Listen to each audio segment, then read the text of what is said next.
Welcome to back benchers to achievers. आज है 14 जनवरी और हम डिस्कस करेंगे आज के कुछ महत्वपूर्ण करंट अफेयर्स। चलिए शुरू करते हैं।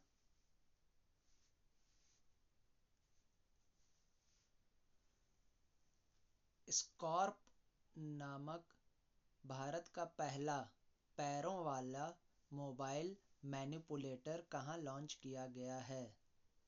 भारत का पहला पैरों वाला मोबाइल मैनिपुलेटर स्कॉर्प, उसका नाम क्या है? स्कॉर्प। ये कहाँ लॉन्च किया गया है? तो इसका सही जवाब है आईआईटी कानपुर। स्कॉर्प एक ऐसा रोबोट बनाया गया है जो न केवल देख सकता है बल्कि जटिल कार्य भी कर सकता है, और ये किसी भी आड़ी टेढ़ी चाहे जैसी भी जमीन हो उस पर चल सकता है। ये पहला लेग्ड मोबाइल मैनिपुलेटर है, पैरों वाला। इसे एक्सटेरा रोबोटिक्स ने विकसित किया है, जो आईआईटी कानपुर में इंक्यूबेट हुआ स्टार्टअप है। ठीक है, चलिए अगला क्वेश्चन। किस दिन हर साल भारतीय सेना दिवस मनाया जाता है? भारतीय सेना दिवस किस दिन होता है? तो इसका सही जवाब है 15 जनवरी। ठीक है, ये फील्ड मार्शल के.एम. करियप्पा के सम्मान में मनाया जाता है, जो 15 जनवरी 1949 को भारतीय सेना की कमान जिन्होंने संभाली थी, और ये भारत के पहले सेना प्रमुख थे। भारत के पहले सेना प्रमुख कौन थे? के.एम. करियप्पा। ठीक है, चलिए अगला क्वेश्चन। महिलाओं और नाबालिग लड़कियों की सुरक्षा के लिए अक्का पाडे योजना को मंजूरी किस राज्य सरकार ने दी है? अक्का पाडे योजना महिलाओं और नाबालिग लड़कियों के लिए बनाई गई है। किस राज्य सरकार ने इसकी मंजूरी दी है? किस राज्य में ये बनाई गई है? तो इसका सही जवाब है कर्नाटक।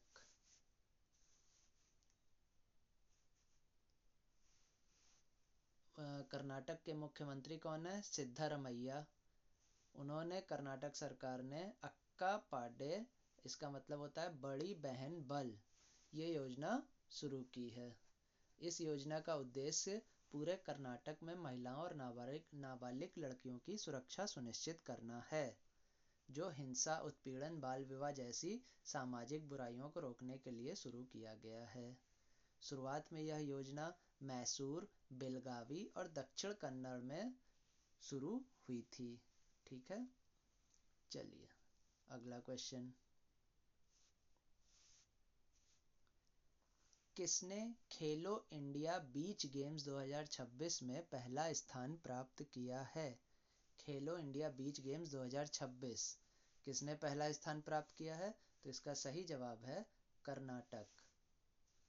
खेलो इंडिया बीच गेम्स में पहला स्थान प्राप्त किया है कर्नाटक ने।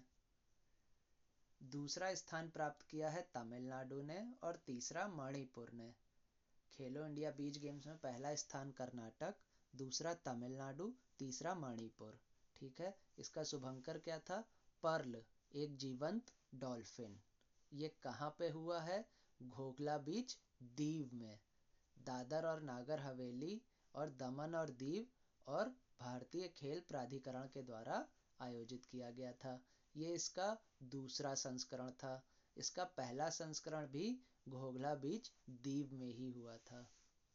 ठीक है, चलिए अगला क्वेश्चन। हट्टी जनजाति द्वारा निम्न में से किस राज्य में बोडा त्योहार शुरू किया गया है? हट्टी जनजाति द्वारा किस राज्य में बोडा त्योहार शुरू किया गया है? तो इसका सही जवाब है हिमाचल प्रदेश। हिमाचल प्रदेश में हट्टी जनजातियों का सबसे बड़ा वार्षिक उत्सव बोडा त्योहार हाल ही में बड़े उत्साह के साथ शुरू किया गया है। हट्टी एक घनिष्ठ समुदाय है जो स्थानीय रूप से उगाई गई फसलें, सब्जियां, मांस और ऊन हाटों में बेचने के लिए जाना जाता है।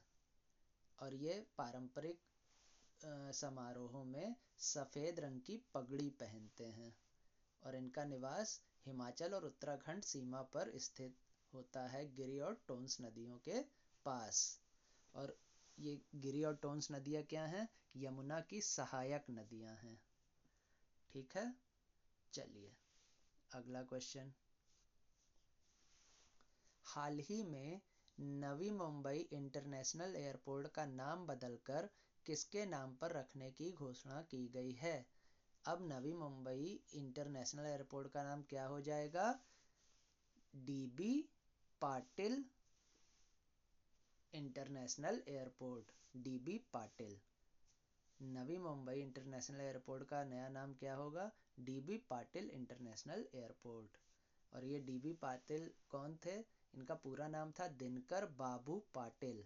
इनको किसानों के मसीहा के तौर पर देखा जाता है। और मुंबई पहली ऐसी मेट्रो सिटी बन गई जिसके पास अब 2 इंटरनेशनल एयरपोर्ट हैं।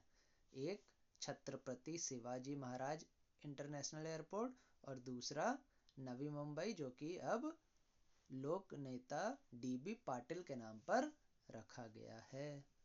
ठीक है, चलिए अगला क्वेश्चन। किस देश की सेना ने अपने लॉजिस्टिक्स इकोसिस्टम्स को मॉडर्न और बेहतर बनाने के लिए DIME प्लेटफॉर्म लॉन्च किया है? तो इसका सही जवाब है भारत। ठीक है,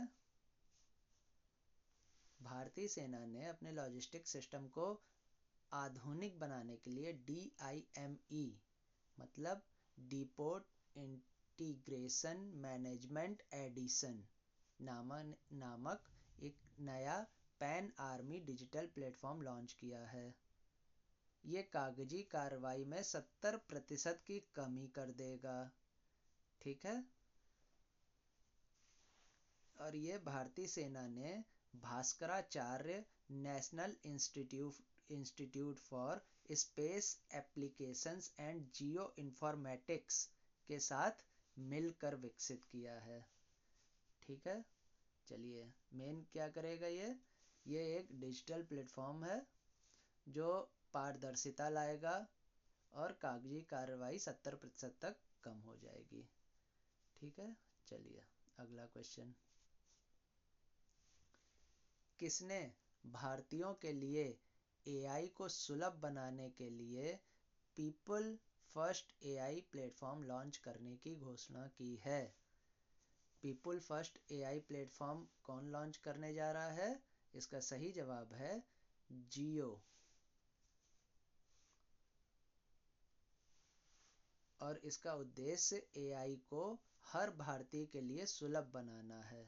यह प्लेटफॉर्म नागरिकों को उनकी भाषा और अपने डिवाइस पर AI टूल्स के माध्यम से सशक्त करेगा। इसकी शुरुआत कहाँ से होगी? गुजरात से। ठीक है, चलिए अगला क्वेश्चन।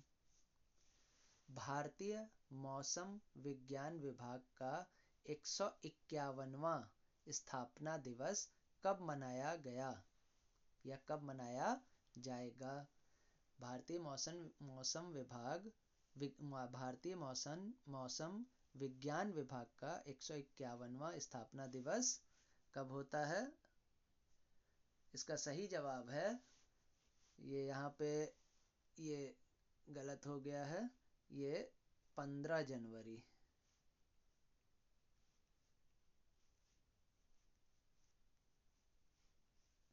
इसका सही जवाब है 15 जनवरी। भारतीय मौसम विज्ञान विभाग का 151वां स्थापना दिवस कब है? 15 जनवरी। ये किसी किसी जगह पे आपको 14 जनवरी भी लिखा मिल जाएगा, लेकिन इसका सही जवाब 15 जनवरी है, 14 जनवरी नहीं है। ठीक है, ये भारत सरकार के पृथ्वी विज्ञान मंत्रालय की एक एजेंसी के रूप में काम करती है। इसकी स्थापना सबसे पहले 1875 में हुई थी। ठीक है, 1875 में कहाँ पे इसकी स्थापना हुई थी? कलकत्ता में। कलकत्ता के बाद इसका मुख्यालय क्या बना? शिमला। शिमला के बाद पुणे। और पुणे के बाद अब ये नई दिल्ली में स्थानांतरित कर दिया गया है। और ये क्रम भी पूछ लेता है, कई बार पेपर में पूछा भी गया है कि भारतीय मौसम विज्ञान विभाग जो है उसका मुख्यालय क्रम से बताइए कि कहाँ कहाँ है। तो इसका क्रम होगा पहले कलकत्ता, फिर शिमला, फिर पुणे और फिर नई दिल्ली। ठीक है, 1875 में इसकी स्थापना हुई थी। ठीक है, चलिए अगला क्वेश्चन। किस राज्य में 25वां अखिल भारतीय प्रमुख बंदरगाह सांस्कृतिक समारोह आयोजित किया गया है? अखिल भारतीय 25वां अखिल भारतीय प्रमुख बंदरगाह सांस्कृतिक समारोह कहाँ आयोजित किया गया है? तो इसका सही जवाब है उड़ीसा।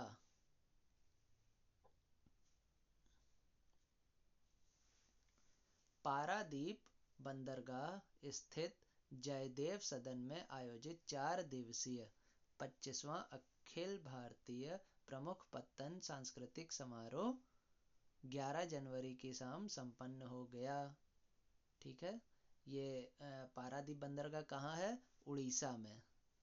ठीक है, चलिए आज के लिए बस इतना ही। मिलेंगे कल फिर एक नए वीडियो में। और आपका कोई भी कमेंट हो, किसी तरीके का इम्प्रूवमेंट जो मुझे करना हो, या कोई सजेशन आप देना चाहें और अच्छे से मैं वीडियो जिससे बना सकूँ आप लोगों के लिए, तो आप मुझे कमेंट कर सकते हैं। चलिए, धन्यवाद।